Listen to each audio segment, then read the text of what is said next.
أعوذ بالله من الشيطان الرجيم بسم الله الرحمن الرحيم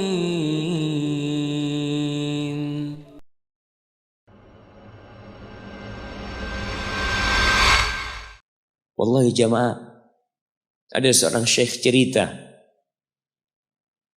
dalam salah satu ceramahnya, cerita tentang seorang dokter perempuan di sana, di Arab sana. Ada seorang anak lelaki bawa ibunya. Bawa ibunya masuk ke dokter ini, subhanallah. Ibunya ini gila. Anak-anak muda, belum nikah. Dia bawa ibunya. Nanti ibunya tersenyum sendiri, ketawa sendiri. Masuk ke ruang dokter itu, mejanya dokter diputerin sama ibunya. Anaknya minta maaf, ya dok, kata dia. Sekali-kali nanti ngeliat di televisi dokter itu, ada gambarnya Ka'bah. Ibunya ngomong, nak kau, bukan nak ngomong, kamu bohong Mat. Mat kau bohong sama ibu, katanya mau dibawa umroh ibu, kata dia. Nanti diludahin anaknya, digigit anaknya. Nanti kerudungnya ibunya terbuka, dipasangin lagi.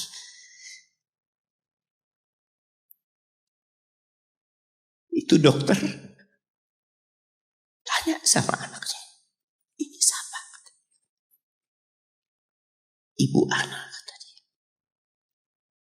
Sejak kapan dia seperti ini? Sejak lahir. Loh, terus gimana engkau bisa lahir?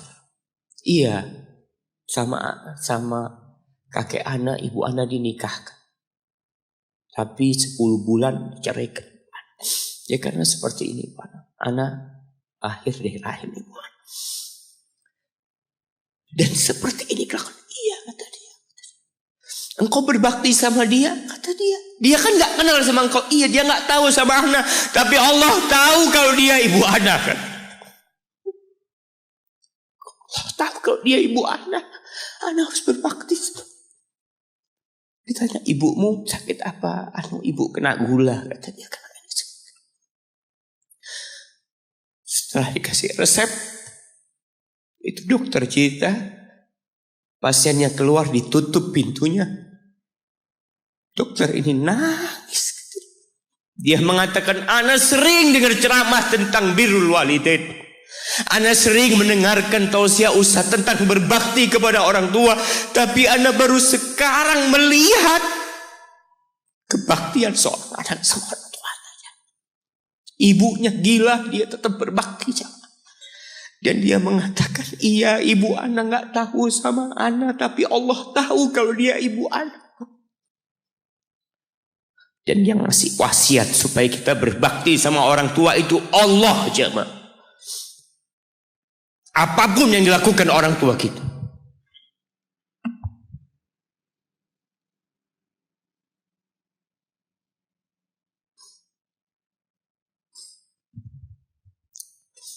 Apalagi ibu. Allah katakan hamalathu ummuhu kurha wa wada'athu kurha. Ibu kita, hamil kita itu dalam kondisi yang sulit.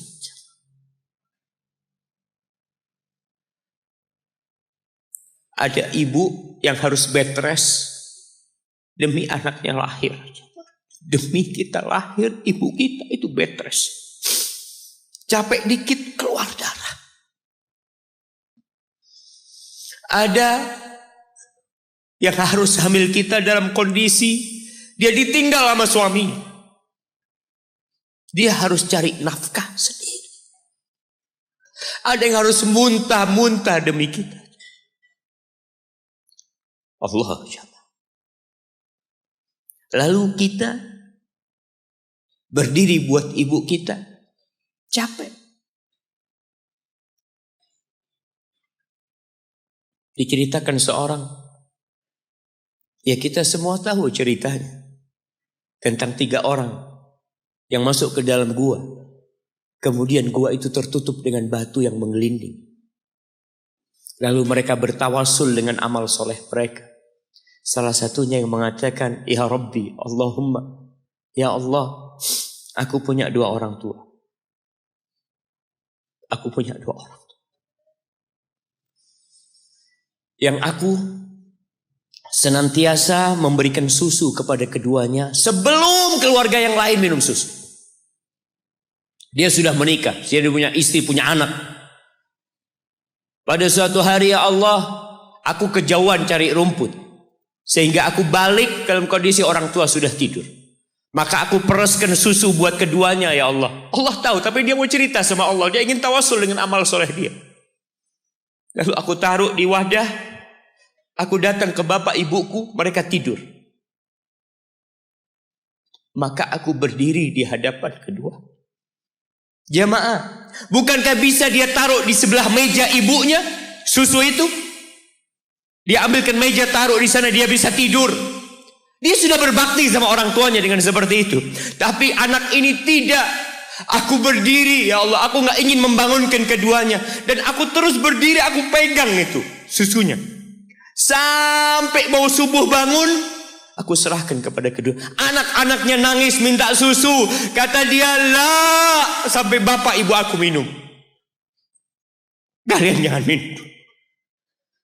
Kita kadang-kala sudah menikah lebih peduli sama istri kita. Lebih peduli sama anak-anak kita. Nggak ada hadis yang mengatakan anak itu pintu surga, jemaah. Yang ada itu orang tua pintu surga. Kita peduli sama anak-anak kita. Beli oleh-oleh buat istrinya. Ditelepon istrinya mau apa, kepingin apa. Pernahkah engkau telepon ibumu? Tanya, Umi kepingin apa, Umi? Ana lagi dalam perjalanan, Umi. Jamaah. Itu anak, Masya Allah. Dia berdiri. Kenapa dia kuat, jamaah? Karena dia tahu Allah yang nyuruh dia berbakti. Mungkin tidak ada yang melihat berdirinya dia. Tapi Nabi ceritakan berdirinya dia. Dari malam jamaah sampai pagi. Berapa jam dia ingat ibuku hamil aku 9 bulan. Capek. Ana semakin tahu dengan tugas besar seorang ibu dan pengorbanan seorang ibu. Setelah Ana menikah. Setelah Ana tahu bagaimana istri Ana hamil. Ketika dia harus tidur gak enak. Makan muntah. Muntah aja Ana melihat istri Ana sampai lemas dia. Ana ingat begini ibu Ana hamil. Lalu kita lupa jemaah. Kita sok sukses. Mungkin engkau lebih sukses dari orang tua. Tapi kalau enggak ada bapak ibu, engkau enggak akan pernah lahir di muka bumi. Allah ceritakan ibunya hamil dia. Wa wada'athu kurha. Dan melahirkannya dalam kondisi sulit. Kadangkala perut ibu kita itu disobek. Demi kita keluar dari perut ibu kita. Antum meninggalkan luka di ibu. Itu dijahit.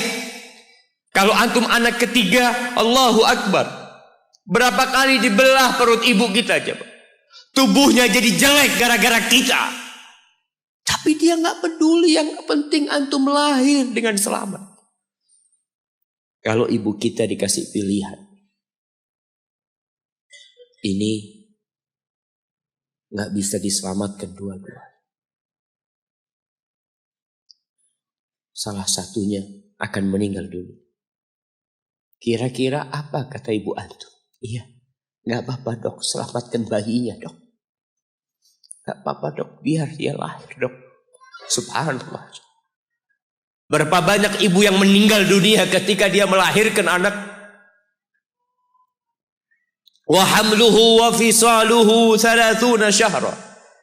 Hamilnya dan menyusuinya itu 30 bulan.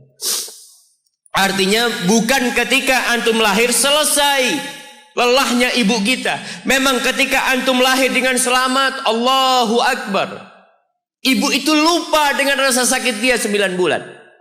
Ibu itu lupa dengan jeritan dia mengeluarkan kita ketika kesakitan. Itu lupa. Dia tersenyum, dia bawa anaknya, ditaruh di dadanya. Allahu Akbar. Kalaupun ada air mata yang menetes, itu air mata kebahagiaan orang tua dengan hadirnya kita di muka bumi ini. Lalu kita bisa berjalan. Kita nggak bisa apa-apa lahirnya. Allah rekam kebaikan ibu kita. Kita disusui sama ibu kita. Berapa bulan? 2 tahun. 24 bulan disusui. Mungkin ada yang kurang, mungkin ada yang lebih. Tapi yang jelas kondisi kita tidak bisa berbuat apa-apa. Kita hanya bisa menangis, jemaah. Antum lapar menangis, buang kotoran menangis. Siapa yang datang membersihkan kotoran antum? Ibu antum. Yang gendong antum siapa? Ibu antum.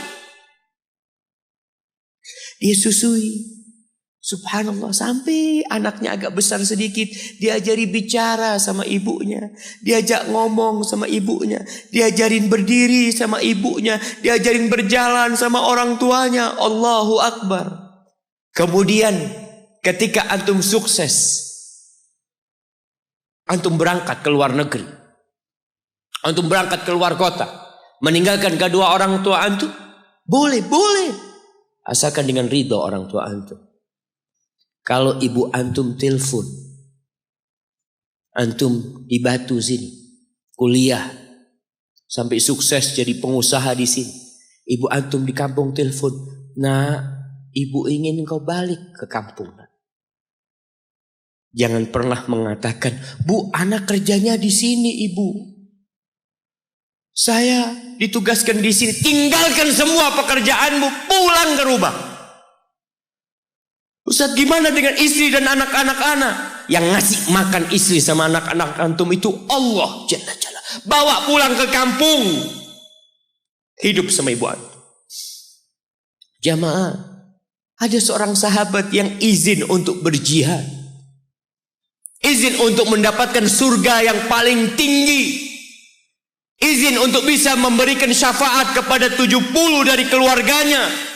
Kalau dia mati syahid, dia datang kepada Nabi SAW, ditanya, bapak ibumu hidup? Iya, kata dia, pulang engkau ke sana. Fazammal jannah, di sana ada surga. Ilzam rijlaya, engkau tetap di kaki ibu. Ini mau jihad, bukan mau cari fulus, jemaah. Bukan mau cari kenikmatan dunia, dia mau cari surga. Tapi pintu surga yang paling baik orang tua dapat jauh-jauh. Jemaah, Allah, ketika antum nangis di kasur ibu, di dapur lagi masak, dimatikan kompornya, dia datang jumpai antum. Antum lihat, anak sering lihat ketika kajian, bagaimana seorang ibu yang gendong anaknya yang nangis. Dia ingin dengarkan kajian, tapi engkau menghalangi dia untuk mendengarkan kajian dengan baik. Dia harus gendong. Kadang-kadang nggak boleh deket-deket kajian, yang bawa anak tempatnya lain, dan dia nurut. Engkau ganggu hidup dia dari sejak engkau lahir. Kemudian setelah engkau dewasa, engkau enggak berbakti sama ibu. Lupa dengan wa hamluhu wa fisaluhu 30 syahr. Di masa Umar bin Khattab, ada seorang yang datang kepada Umar mengatakan, ya Amirul Mukminin, aku ini jadi kendaraan buat ibu. Aku ini yang membersihkan kotoran ibu. Dan aku palingkan wajahku. Ibuku sudah lumpuh, gak bisa apa-apa. Dan aku berusaha untuk berbakti sama dia. Aturani qad jazaituha. Gimana menurut? Apakah aku sudah balas kebaikan ibuku? Kata Umar, la. Kata dia, enggak, belum. Ya Amirul Mukminin, bukankah aku sekarang ini telah berbuat kepada ibuku seperti ibuku berbuat kepadaku waktu aku kecil? Artinya sama pekerjaannya sekarang ini. Aku yang menyuapin ibuku, aku yang membersihkan ibuku, yang mengantarkan dia ke kamar mandi. Semua yang pernah dilakukan ibuku, kira-kira sudah aku lakukan semua sekarang. Kata Umar, enggak sama, kata dia. Ibumu waktu merawatmu ketika engkau kecil, ibumu berharap engkau bisa hidup. Sedangkan engkau sekarang merawat ibumu ketika sudah tua sakit-sakitan, engkau berharap ibumu mati.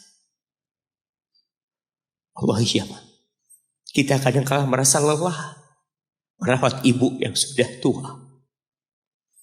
Merasa kadang-kala, ya Allah, kalau ibu ini meninggal insya Allah lebih baik. Antum mau istirahat. Allah, iya, belum. Suatu hari tatkala Abdullah bin Umar tawaf, ada seorang yang menggendong ibunya. Sambil dia bersenandung mengatakan, inni anal ba'iru hal mudhallalu in udhirat rikabuha lam udhar. Aku ini adalah tunggangan ibuku yang taat dan patuh. Kalau tunggangan-tunggangan lain itu dikagetin, kaget. Aku tidak pernah membuat ibuku kaget di atas punggungku. Lalu bertemu dengan Abdullah bin Umar bin Khattab. Ia bertanya, kira-kira aku sudah balas enggak kebaikan ibuku? Aku ini bawa ibuku dari Yaman. Dari Yaman. Mungkin 2000 kilometer. Dia gendong ibu. Sampai melaksanakan ibadah haji semua dia di punggung, ibunya di punggungnya. Dia tanya, aku sudah balas enggak kebaikan ibuku? Apa kata Abdullah bin Umar bin Khattab? Wala bitalqatin min talaqat. Rasa sakit ibumu ketika dia mengeluarkanmu, yang ibu itu kesakitan, satu rasa sakitnya belum engkau balas. Bagaimana dengan kebaikan dia yang lainnya? Tapi engkau telah berbuat baik kepada ibu. Maka kita nggak boleh merasa sudah berbuat baik sama ibu kita. Apalagi merasa sudah balas budi. Na'udzubillah min dzalik. A'udzu billahi minasy syaithanir rajim. Bismillahirrahmanirrahim.